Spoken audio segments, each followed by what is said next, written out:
ఏంటమ్మా ప్రార్థనకు రావట్లేదు, ఈ నెల అత్తమ్మ మా ఇంట్లోనే ఉంటున్నారయ్యా. మంచిదమ్మా, సరేమ్మా. ఏం లేదయ్యా, కొంచెం శ్రద్ధగా చూస్తున్నాను. అసలు మా తోడుకోళ్ళు ఇంటికాడ ఉన్నారయ్యా, మీరు అయిపోయి వచ్చారయ్యా. ఎంత జాలో మా తల్లికి. మళ్ళా పంపించుద్దు తోడుకోళ్ళ ఇంటికి, మళ్ళా పంపించుద్ది నెలాగి. ఎందుకు ఈ మాటలో? ఎవరికైనా చెప్తే నిజమని నమ్ముతాను, నాకు చెప్తే ప్రసంగంలో చెప్తే, పేరు చెప్పకుండా కదా. జాలియా? ఆమె చేయలేదు, నువ్వు చేస్తున్నావా? ఆమె చేయనటువంటి మేలుగైన స్థితులు చూపిస్తున్నావా?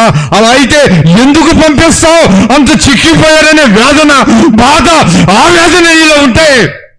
నీ తల్లిదండ్రులని తమ్ముడి దగ్గరికి, అన్న దగ్గరికి ఎందుకు పంపిస్తావు? అత్తమామల్ని, తోడుకోళ్ళ దగ్గరికి, ఆడపడుచుల దగ్గరికి ఎందుకు పంపిస్తావు? ఎందుకు పంపిస్తావు? ఎందుకు పంపిస్తావు? అలా ఆమె కంటే నేను కొంచెం బాగా చూస్తున్నా.